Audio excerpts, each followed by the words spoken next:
The Galactic Council chamber stretched across 3 kilometers of polished obsidian, its curved walls reaching toward a crystalline dome that filtered the light of 12 different suns. Representatives from over 400 species sat in their designated sections, each area carefully designed to accommodate their unique physiological needs. The air itself was a carefully balanced mixture of gases that could sustain most carbon-based life forms, while specialized atmosphere fields protected those who required different breathing conditions. Ambassador HFY of the crystalline hegemony stood at the central podium, his translucent form refracting the ambient light into dancing rainbows across the chamber floor. His voice, transmitted through quantum resonance fields, carried the weight of absolute authority as he addressed the assembled representatives. The motion before us today is of utmost importance to the stability and peace of our galactic community, he announced, his crystalline features shifting with each word. For too long, we have tolerated the aggressive and unpredictable nature of the species known as Homo sapiens. Their violent tendencies, their refusal to conform to established galactic protocols, and their dangerous innovations have made them a threat to everything we have built over the past million years. A ripple of agreement passed through various sections of the chamber. The Veltharian delegation, their purple tentacles writhing with approval, emitted harmonious tones that translated as enthusiastic support. The insectoid hive minds of Sector 7 clicked their mandibles in synchronized patterns, their collective consciousness already reaching consensus. High Counselor Veltar of the Eternal Empire leaned forward in his hover throne, his ancient features carved from living stone showing the weight of his 15,000 years of life. The humans have been members of our galactic community for merely 2 centuries, he rumbled, his voice like grinding mountains. In that brief time, they have disrupted trade agreements, violated non-interference protocols, and shown complete disregard for the established order that has maintained peace for eons. Representative Kicksfall from the Unified Hive raised one of her 4 arms, the gesture causing her bioluminescent patterns to pulse urgently. If I may remind the Council, she chittered, it was the humans who interfered in the Krillian conflict, directly violating the prime directive of non-interference in developing species conflicts. They saved 12 million innocent lives, came a voice from the far corner of the chamber. Ambassador Kylan of the Ethereal Communes, one of the few species that had consistently defended humanity's actions, flickered into partial visibility. The Krillian government was committing systematic genocide against their own people. Zexai's form brightened with agitation. The Krillian internal affairs were not humanity's concern. The fact that they chose to intervene demonstrates exactly why they cannot be trusted to follow galactic law. They operate on emotion rather than logic, on impulse rather than careful consideration. A holographic display materialized above the podium, showing a compilation of human activities across the galaxy. The images shifted rapidly. Human diplomats arguing passionately in trade negotiations, human scientists sharing technological innovations freely with developing species, human military vessels engaging in unauthorized rescue operations, human civilians establishing unauthorized colonies on disputed worlds. Look at this evidence, Zexai continued. They refuse to accept the careful balance we have maintained. They share technology indiscriminately, ignoring the potential consequences. They form emotional attachments to species they barely know, leading them to make irrational decisions that affect entire sectors. The Mollusk Confederacy representative, whose translated thoughts appeared as floating text above their aquatic chamber, added their concerns. Human unpredictability makes long-term planning impossible. Our economic models, refined over hundreds of thousands of years, become unreliable when human variables are introduced. They do not follow logical patterns of behavior. Counselor Veltar nodded slowly. Furthermore, their rapid technological advancement poses a security risk. In 2 centuries, they have progressed from primitive spaceflight to developing weapons and defensive systems that rival species with millions of years of development. This acceleration is unprecedented and dangerous. Ambassador Kylan flickered more solidly into view, their ethereal form showing signs of distress. You speak of their technological advancement as if it were a crime. Have they not shared these innovations freely? Have they not used their defensive capabilities only to protect others? That is precisely the problem, interjected Counselor Thexmar of the Silicon Republic, their metallic voice ringing through the chamber. They give advanced technology to species not ready for such power. They create weapons and then distribute them based on their own subjective moral judgments. This is not the behavior of a stable, trustworthy galactic citizen. The debate continued for hours, with speaker after speaker rising to document humanity's transgressions against galactic norms. They spoke of human traders who gave favorable deals to struggling colonies, violating established economic protocols. They described human explorers who ignored quarantine zones to rescue stranded travelers. They detailed human scientists who published research freely instead of following the controlled information distribution systems. Representative Morgeth of the warrior clan stood, his massive frame casting shadows across nearby delegations. The humans have no concept of hierarchy or proper authority, he growled. They question orders, they debate commands, and they make decisions based on individual conscience rather than established chain of command. This makes them impossible to integrate into proper military or governmental structures. In a recent border dispute with the Nexus Coalition, added Counselor Zurifis of the Trade Federation, human mediators refused to follow established arbitration protocols. Instead of adhering to the legal frameworks we have developed over millennia, they insisted on creating new solutions based on what they called fairness rather than law. The accusations mounted steadily. Humans were too emotional, too unpredictable, too innovative, too compassionate, too stubborn, too independent. They refused to accept that some species were simply meant to remain at certain technological levels. They questioned ancient traditions and challenged established systems. They formed alliances based on personal relationships rather than political calculations. As the debate reached its crescendo, Zexhai called for order. The evidence is overwhelming, he declared. Humanity's presence in our galactic community has been a source of constant disruption. They refuse to conform to the standards that have maintained peace and stability for over 1,000,000 years. Their very nature makes them incompatible with civilized galactic society. Ambassador Kylan made one final plea. You speak of their disruptions, but what are their contributions? Human medical innovations have saved countless lives across hundreds of species. Their artistic expressions have enriched our cultural exchanges. Their diplomatic efforts have prevented 3 separate sector wars through negotiation and compromise, all achieved through unorthodox and dangerous methods, Veltar responded. Methods that create precedents we cannot allow to spread. If every species began ignoring established protocols in favor of their own moral judgments, chaos would consume the galaxy. The voting began with ancient ceremony. Each species representative stepped forward to cast their decision through biometric confirmation, their choice recorded in the quantum matrices that would preserve this moment for all future generations. The process took nearly an hour, but the outcome was never in doubt. Zexhai's voice carried across the chamber as he announced the results.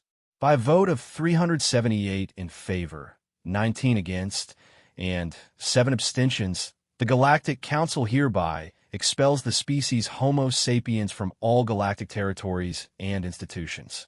They are to be removed from all colonies, stations, and vessels outside their home system of Sol within 1 standard galactic year. All diplomatic relations are severed. All trade agreements are voided. All technological and cultural exchanges are terminated. The chamber fell silent except for the ambient hum of the life support systems. Ambassador Kylan flickered one final time before disappearing entirely, their species' traditional expression of profound grief and loss. Furthermore, Zexhai continued, a quarantine barrier will be established around the Sol system to prevent any future human expansion into galactic space.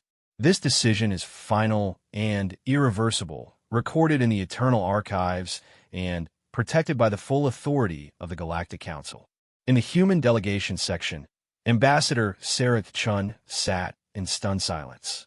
Around her, the small group of human representatives struggled to process what had just occurred. In 2 centuries of galactic citizenship, humanity had gone from celebrated newcomers to pariahs, expelled from the very community they had worked so hard to join. Dr. Marcus Webb, the human head of the Galactic Scientific Exchange Program, stood slowly. "Ambassador Chun," he said quietly, "we need to contact Earth immediately. Every human facility, every research station, every colony, they're all being shut down." Chun nodded, her mind already racing through the implications. 17 human worlds would need to be evacuated, hundreds of research stations, thousands of trading posts, and diplomatic facilities. Millions of humans who had made their lives among the stars would be forced to return to a solar system that could barely support them all. 2 centuries, whispered Dr. Elena Rodriguez, the human representative to the Galactic Medical Council. 2 centuries of progress, of building relationships, of trying to find our place out here, all gone. As the chamber began to empty, representatives from various species avoided eye contact with the human delegation. Some showed what might have been regret or sadness in their alien features, but none approached to offer support or condolences.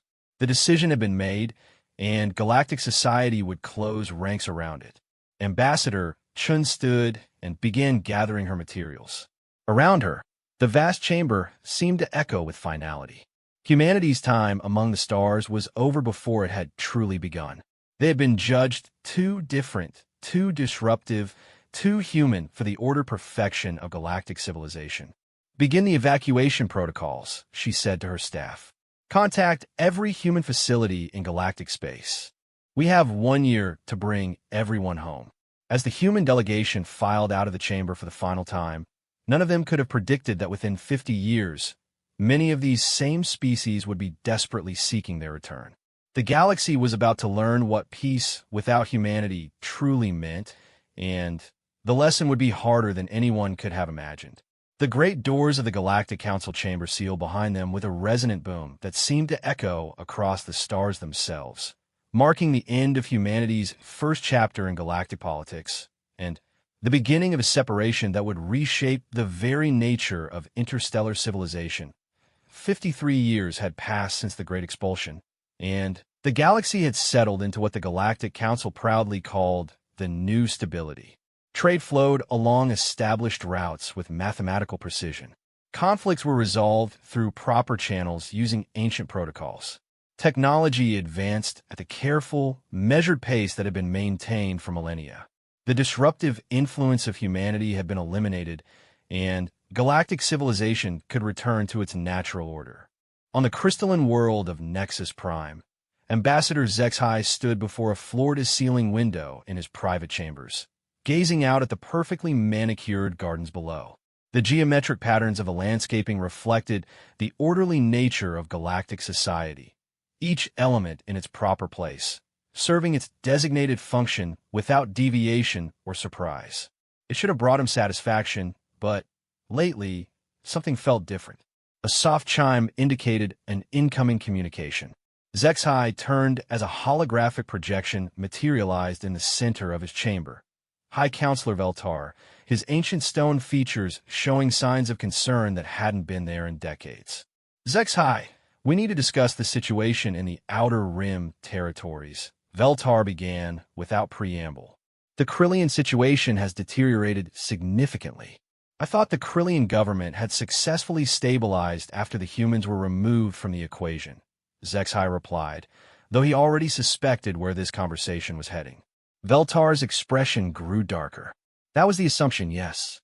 However, without external pressure to moderate their behavior, the Krillian regime has resumed what they term population optimization. Our intelligence reports suggest they have eliminated approximately 4 million of their own citizens in the past 2 years alone." The crystalline ambassador's form dimmed slightly.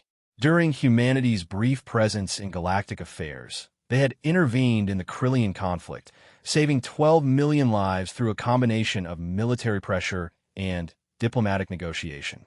At the time, The Galactic Council had condemned this interference as a violation of the non-intervention principle.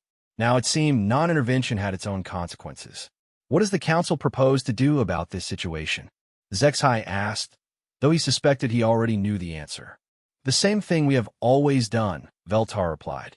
We observe, we document, and we allow species to determine their own paths according to established galactic law. The Krillian internal affairs remain their own responsibility. After ending the communication, Zexai found himself walking through the corridors of the Galactic Administrative Complex, his thoughts troubled in ways he couldn't quite articulate. He passed the Memorial Hall, where plaques honored the great achievements of galactic civilization, and paused at one particular display that had been added shortly after the human expulsion. The plaque read, "In commemoration of the restoration of galactic order, following the removal of disruptive elements." Below it, a detailed analysis showed improved efficiency ratings across all sectors of galactic society. Trade disputes had decreased by 47%. Military interventions had dropped by 62%. Diplomatic incidents were down by 58%. The numbers should have been reassuring, but Zexai found himself remembering other statistics that weren't displayed on any plaques. In the same 53-year period, 17 developing species had gone extinct due to natural disasters or conflicts that might have been preventable. 42 famines had run their course without intervention. 67 planetary conflicts had burned themselves out after consuming entire civilizations. The humans would have intervened in many of these situations, Zexai realized. They would have violated protocols, ignored proper channels, and acted on their inexplicable emotional responses to suffering. The galaxy had gained stability at the cost of what?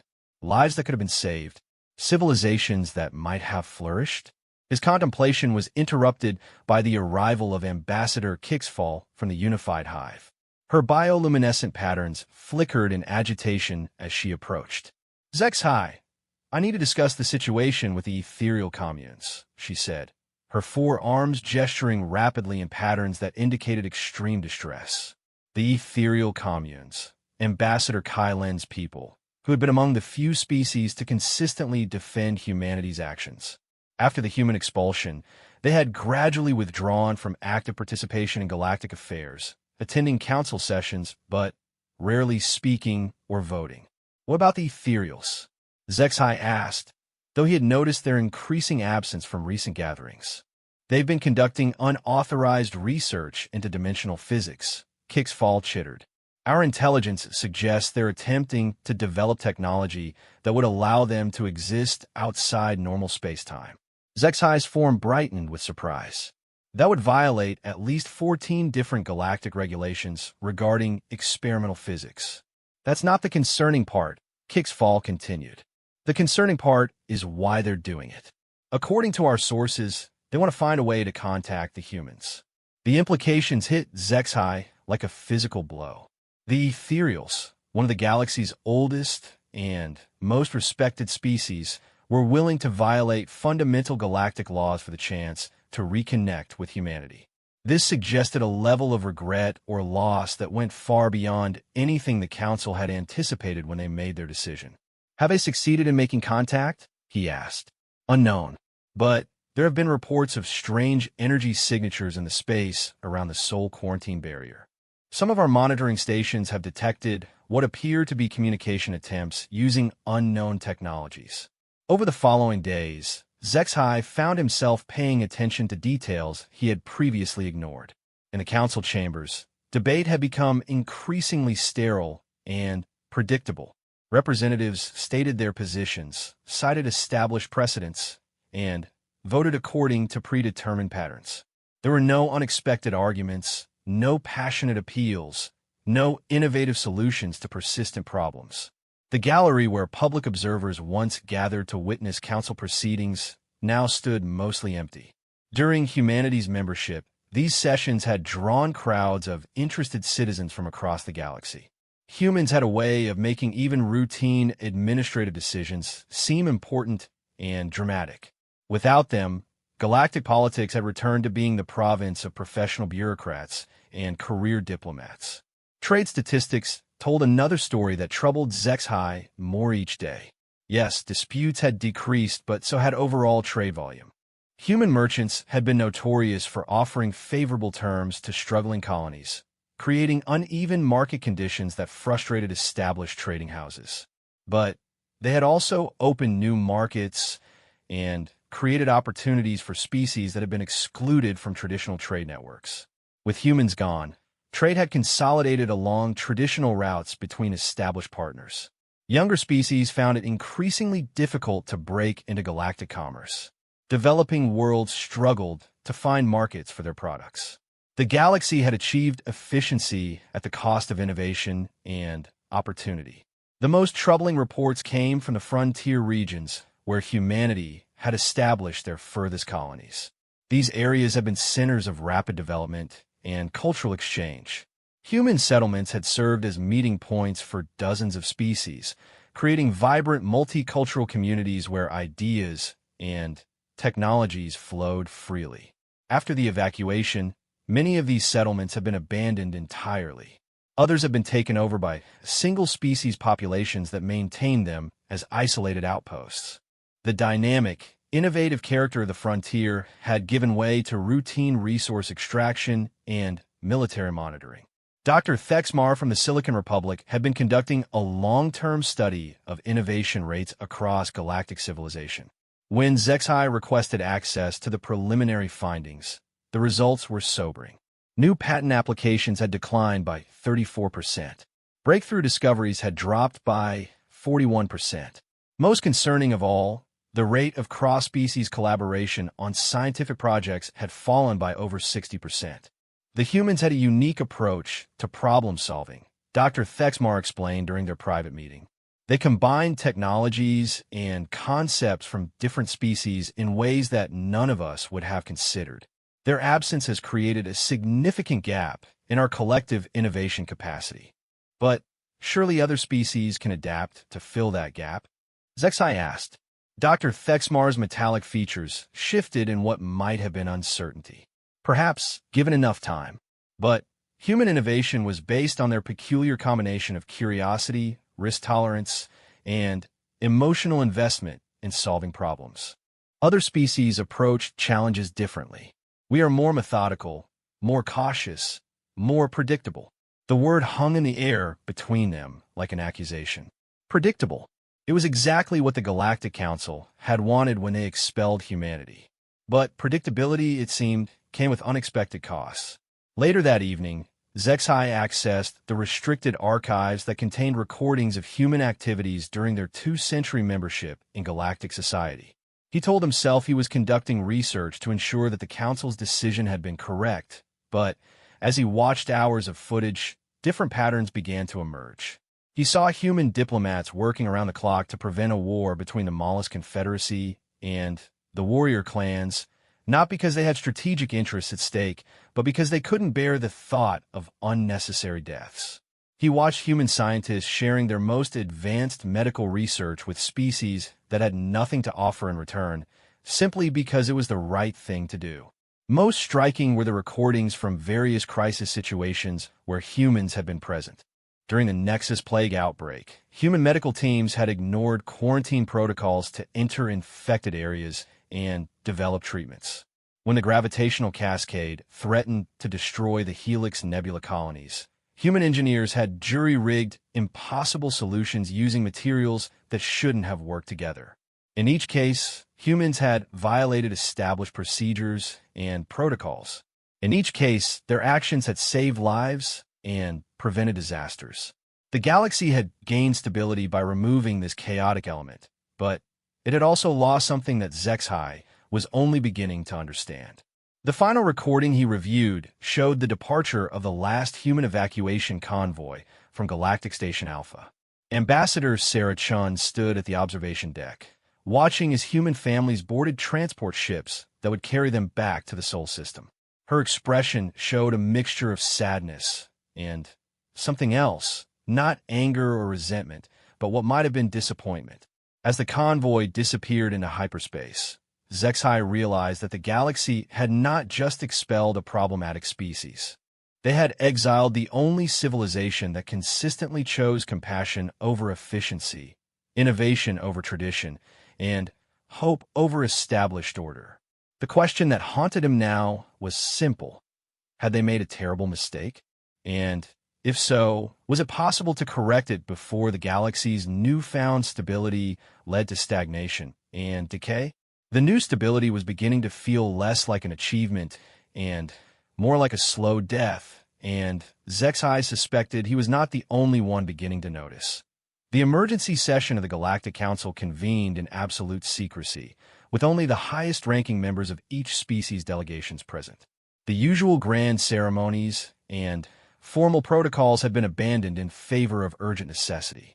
Outside the sealed chambers, the galaxy continued its daily routines, unaware that their leaders were facing a crisis unlike anything in recorded galactic history. Admiral Cothrix of the Defense Fleet stood at the central display, his 6 arms manipulating holographic controls to show the latest intelligence reports. The three-dimensional star map revealed a pattern that had taken months to piece together, and the implications were staggering. The entity first appeared in the outer spiral 3 months ago. He began, his translator struggling to convey the gravity in his insectoid clicking. Initial reports described it as a massive energy signature moving through uninhabited space. We assumed it was a natural phenomenon, perhaps a previously unknown type of stellar object. The display zoomed in to show a region of space where 12 star systems had once existed. Now there was nothing but empty void, not even the cosmic background radiation that should have been present. It was as if those systems had been completely erased from reality. How is this possible? Whispered Counselor Yethmar of the Aquatic Collective, her bioluminescent communication organs pulsing with distress. Matter and energy cannot simply cease to exist. Admiral Cothrix's compound eyes reflected the light from the holographic display. That was our assumption as well. However, analysis of the void zones suggests that whatever this entity is, it doesn't just destroy matter and energy, it consumes the fundamental forces that hold reality together. Where it passes, space-time itself becomes unstable. High Counselor Veltar leaned forward, his ancient stone features showing concern that went beyond his usual stoic demeanor. What do we know about its origin and movement patterns? That's where the situation becomes even more disturbing, the Admiral continued. The display shifted to show a projection of the entity's path through the galaxy. It's not moving randomly. There's clear intelligence behind its actions. It targets the most developed systems first, consuming entire civilizations before moving on to the next region. Ambassador Zexai studied the projection with growing alarm. At its current rate of advancement, how long before it reaches the core systems? 18 months, came the reply. Possibly less if it accelerates its consumption rate, which it has been doing consistently. The chamber fell silent as the assembled leaders absorbed this information. 18 months until the entity reached the heart of galactic civilization, where trillions of beings lived and worked, where the greatest achievements of 1,000,000 years of progress were housed and preserved.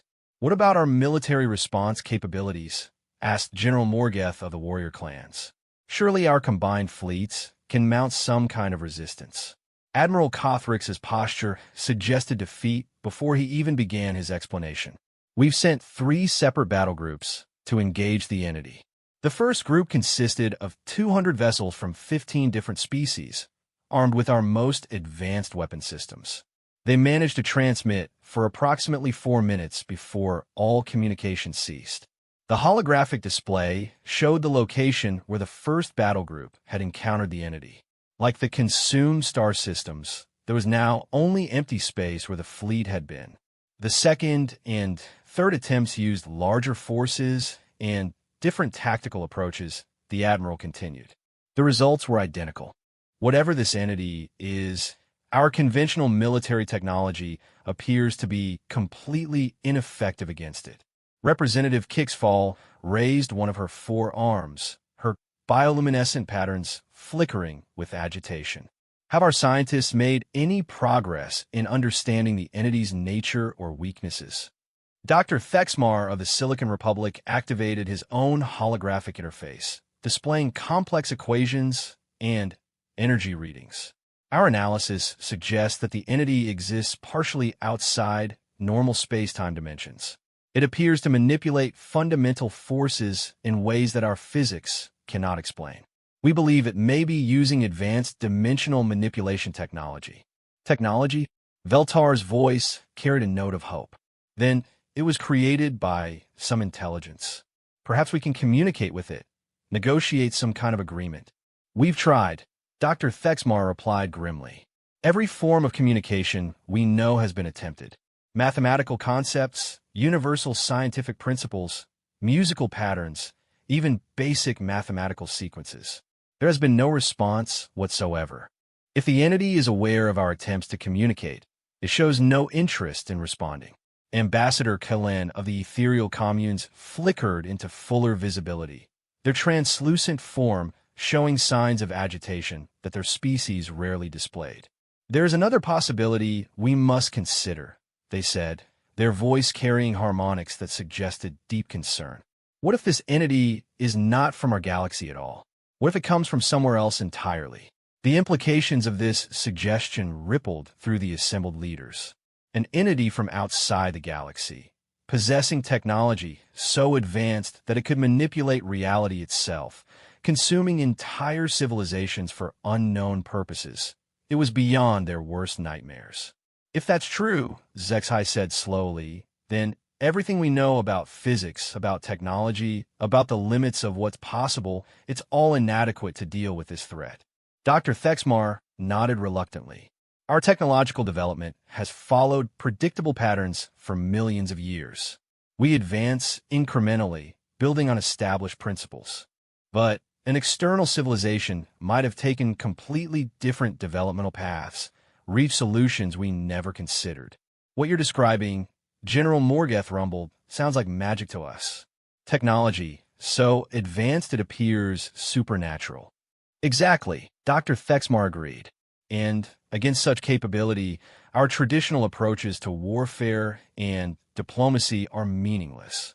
The discussion continued for hours, with various proposals being raised and discarded. Some suggested abandoning the outer systems and consolidating defenses around the galactic core. Others proposed attempting to evacuate the galaxy's population to distant regions. Each suggestion was analyzed and found wanting. There was nowhere to run, nowhere to hide, and nothing they could do to stop the approaching entity. As the debate grew increasingly desperate, Ambassador Kylen spoke again, their form becoming more solid as they focused their energy on communication. There is one option we have not discussed, they said quietly. The chamber fell silent, all attention focused on the ethereal representative.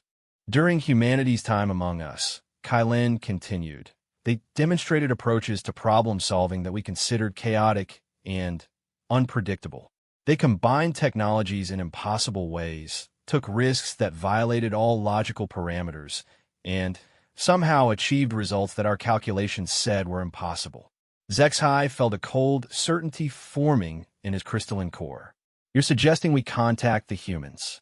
I'm suggesting, Kylen replied, that we may have expelled the only species in the galaxy capable of finding a solution to this crisis. The reaction was immediate and explosive. Representatives from dozens of species began talking at once, their various forms of communication creating a cacophony of sound, light, and electromagnetic interference that threatened to overload the chamber's translation systems. Absolutely not. General Morgeth roared above the din. We exiled them for good reason. They're chaotic, unpredictable, dangerous. More dangerous than extinction. Kylen shot back, their form flaring with uncharacteristic intensity. High Counselor Veltar raised his hand for silence, and gradually the chamber quieted. Let us consider this logically, he said, though his voice carried undertones of reluctance. What evidence do we have that humans would be any more effective against this entity than we have been? Dr. Thexmar pulled up a new set of data, displaying records from humanity's brief membership in galactic civilization. During their 2 centuries among us, humans solved 14 previously impossible engineering problems, developed 37 new technologies by combining existing systems in ways we had never considered, and successfully mediated conflicts that had been deemed unsolvable for millennia.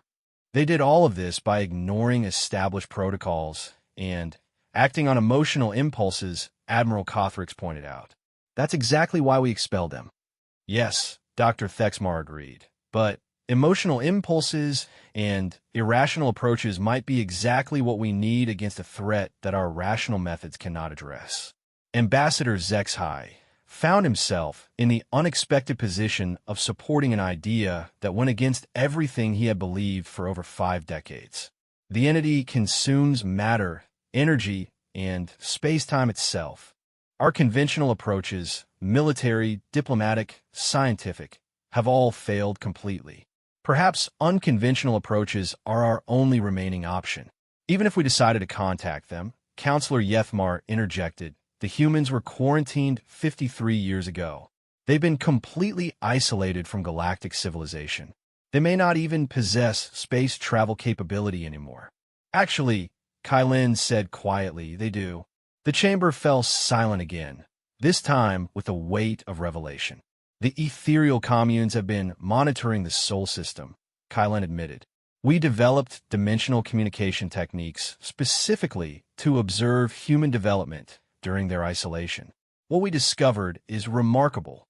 New holographic displays materialized, showing images that took the breath away from even the most advanced species present. Human space stations stretched across kilometers of space, their designs unlike anything in galactic civilization. Ships that seemed to blend organic and mechanical elements moved between planets. Most shocking of all, massive construction projects appeared to be underway throughout the Sol system. They've been busy, Dar. Thexmar observed, his metallic voice carrying notes of amazement. More than busy, Kylin corrected. They've undergone a technological revolution. Isolation forced them to become completely self-sufficient, and they responded by developing capabilities we never imagined possible. Their current technology level appears to exceed most galactic civilizations, including the ability to break quarantine, Admiral Cothrix noted grimly. They've had that ability for decades, Kylin replied. But they've honored the exile, remaining within their system despite having the means to leave. The implications were staggering. Humanity had not only survived their expulsion, but had flourished in isolation, reaching new heights of technological achievement. More importantly, they had respected the galactic community's decision even when they no longer had to. So the question becomes, High Counselor Veltar said slowly, are we willing to set aside 53 years of separation and ask for their help against a threat we cannot face alone? The debate that followed would be recorded as one of the most significant in galactic history, but the outcome was never really in doubt. Faced with extinction, even the proudest species could swallow their pride. The vote was closer than anyone had expected, but it passed. For the first time in over half a century, the Galactic Council would attempt to contact humanity. Whether the humans would be willing to help the civilization that had expelled them remained to be seen.